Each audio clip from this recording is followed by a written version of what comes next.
몽유도 원도와 찬씨에 대한 이야기, 묵군 꿈 몽유도 원도에 대한 사전 조사 또는 사전 콘텐츠 이게 AI를 좀 활용을 해서 음, 내용 파악을 좀 하고 있습니다.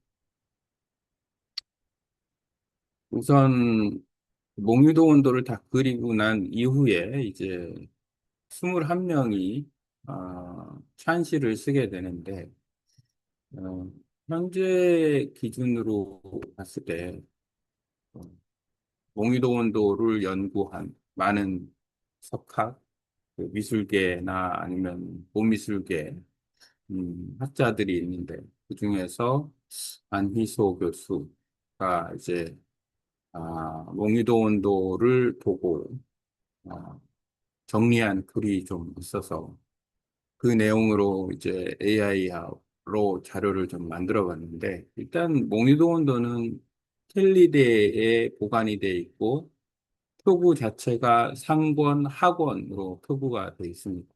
음, 안희수 교수의 그 명지대, 안희수 교수의 그 조사에 따르면, 아, 일본에 있는 보미술, 아, 상품, 보미술을 취급하는 업체에서 몽이도 원도를 입수하여 47년에 이제 표구를 했다라고 이렇게 나오는데, 일단 뭐 그런 것은 어떤 기록이 있으니까 그거를 이제 그 기록을 통해서 리서치를 전달을 한 거겠죠. 참고로 할 만한 내용이라고 보고, 이거는 허구적인 요소로 일단 중요한 부분은 몽유도 원도를 가지고 찬시를 썼는데 21명이 그 찬시를 쓰게 됐다. 뭐 한날 한시에 21명이 썼을 리는 없으니까 그 찬시를 쓰게 된 어떤 배경과 문화 그리고 그 사람들의 문인들의 몽유도원도에 대한 자신의 생각 그리고 그 시를 써가면서 시에 대한 어떤 능력 그런 것들을 볼 수 있는 아주 중요한 자료 아닐까라는 생각이 일차적으로 듭니다. 등잔불은 두 번째 심지를 태우고 긴 마루 위에 펼쳐진 두루마리 끝에서 북닥없이 흰 종이로 번졌습니다. 그 꽃빛은 붉지 않고 오히려 먹빛에 가까운 고향으로 뜬고 있습니다. 사람들이 북닥꽃이 너무 많아졌고 이제는 누가 이 꽃을 다르게 보겠어. 안평대군이 이제 아, 몽유도 원도에 대한 아, 감상을 좀 해달라, 뭐 이런 내용이겠죠. 무릉도원을 직조하는 다섯 개의 레이어.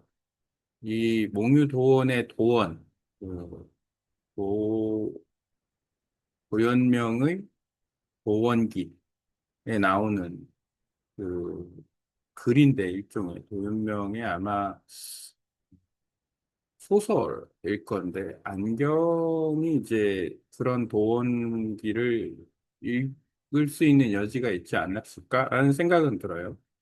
도원기 내용을 좀 보면은 조금 더 비교해보는 것도 괜찮을 것 같아요. 그러니까 도연명의 도원기 속의 그런 스토리 라인과 그 안견의 몽유도원도의 대비, 비교.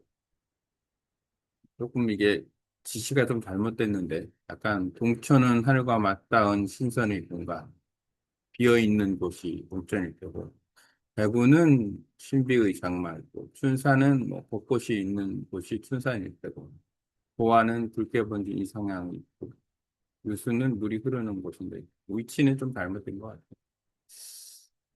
아, 이 내용은 그 학원 상권에 있는 문인과 학원에 있는 문인들이 이렇게 좀 구분이 돼 있어서 학원에 있는 문인들 이야기로 좀 내용을 꾸며서 하는데 각각의 평이 뭐 운기, 인간, 서늘함, 또 이상 이런 형태로 구분을 해서 김종서, 최항, 천봉, 만우, 박팽년 등이 이제 글을 쓴 것을 평가를 하는데 그건 이제 내용을 좀 봐야 되는데 구름 너머 사람을 찾다 김종서 안평대군과 김종서는 참 음, 음, 어떻게 보면은 안타까운 관계이지 않을까라는 생각이 드네요.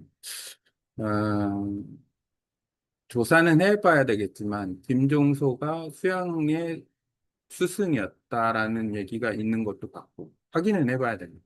스승이었으면 무술 스승일 수도 있고 어쨌든 그런데 어, 일단 안평대군과 김종서는 지금 이게 47년 근황이고 3년 후에는 문종이 주부였다가 52년에 이제 단종 즉위하고 그해 다음에 수양대군이 명나라에 갔다 온 해에 10월 10일에 이제 계유정난이 일어나면서 김종서가 죽고 안평대군도 강화도 교동으로 귀향을 갔다가 거기서 사약을 받고 죽기 때문에 불과 그 기간을 따지면 6년인 거죠. 6년이라는 시간. 47년, 53년, 6년.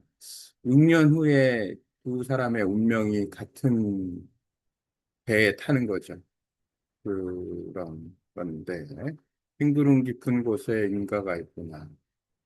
속식 인간 무한노 배군 신처 위인가 이렇게 돼 있는데 특이하게도 AI에서 여기 밑에 보면은 도는 멀리 있지 않습니다. 해서 이런 않다라는 한글이 초성, 중성, 종성에서 종성이 주로 끊기거나 좀 잘 안 나오는 경향이 있는데 의외로 한문은 이렇게 잘 나와요. 그렇다는 거는 아, 한글은 알파벳체로 인식을 하고 한문은 그냥 이걸 그림처럼 인식을 하는지 좀 특이점이 있습니다. 신선의 집도 절도 결국 사람이 사는 집과 다르지 않다는 지극히 현실적이고 인본적인 홍찰 장군의 시에는 끝내 사람이 전체 한문을 그러니까 한글과 한문과 한글을 AI를 통해서 비교한다 그러면 한문이 훨씬 더 광범위하게 사용이 된다. 예를 들어서 기본적으로 물론 중국이 구글을 안 쓴다 하더라도 대만은 쓸 테니까 대만 있고 한문을 쓰는 나라가 정자체로 그다음에 일본도 한자가 들어가 있고 한국도 한자의 기록이 적은 건 아니죠. 그렇기 때문에 한자에 중국까지 포함하면 당연히 한자가 훨씬 더 많이 쓰여지고 한글은 양을 기준으로 하면 그렇지는 좀 않은 한글이 깨지는 부분이 조금 아쉬운 부분이 있어요. 만우, 천봉. 아주 다양한 사람이 찬시를 썼다라는 거. 어, 집현전 학사, 그다음에 그다음에, 음, 김종서처럼 또는 정인지 같은 연배가 있는 문인들 그리고 만우천봉 같은 스님들 젊은 박연 박연이 등장하는데 그럼 확인을 좀 해봐야 될 것 같아요. 어쨌든 빈사는 말이 없고 흰 구름만 한가로운데 본래 머물 곳이 없음을 알고자 공산 무어 백운문 속식 본래 무주처 칠원 고식 하지만 실제 찬문은 상당히 긴 형태의 글이고 그 내용을 뭐 이제 칠원 고식 네 개만 뽑아가지고 정리를 해놓은 거라서 음, 요약본이다 이렇게 생각하면 되고 강렬한 불교적 어조 보원경이라는 이상향 교차 영원히 올 수 없는 환영에 불과함을 꿰뚫어 본 선언한 시선 머무는 곳이 없으니 도원도 본래 머물 곳이 아닙니다. 몽의 주인이 기억하는 진짜 분과 몽의도원의 일부만 딱 편집을 하는. 서체도 좀 달라지는 타인의 눈에 보이지 않는 길의 훌륭한 도. 무인들은 모두 만반한 복사법을 참여하며 시를 지었습니다.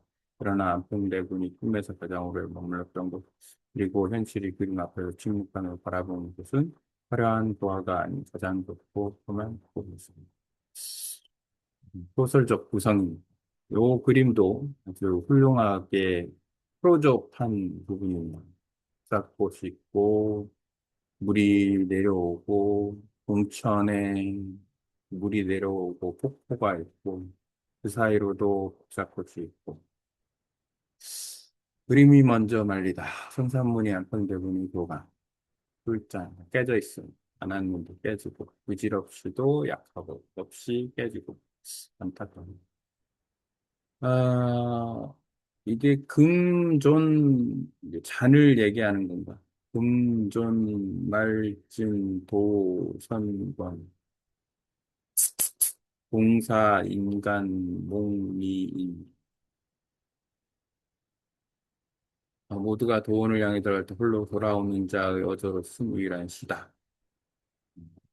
사실 이런 글의 그 내용 파악을 하는 건 쉽지는 않을 것 같은데 어쨌든 조선 전기의 시화 그리고 찬시하는 거에 대한 어떤 과정, 이런 것들의 문화적인 어떤 부분을 알 수 있는 게 몽이도 원도이기 때문에 더 의미가 있다. 화가의 그 끝이 예견한 여백 안견. 그래서 제가 끝 산빛에서 공부했습니다. 한평대군이 상을 말하지 못했던 꿈의 차가운 끝. 안긴저는 그 무금의 서늘함을 알았어도 그림의 마지막 봉우리 그 있나 배우로 남겨놓습니다. 각국보다 깊은 빛나는 순간이 변화다. 꿈의 아름다움보다 서늘함을 먼저 알아보는 자들. 안평대군의 두 말을 연습했었을 때 가장 먼저 찾은 것은 서강문의 그 서늘한 시구였습니다. 그때는 이미 그림 위에 걸리던 많은 이름들이 살아있는 그림이 아니었습니다. 이거는 좀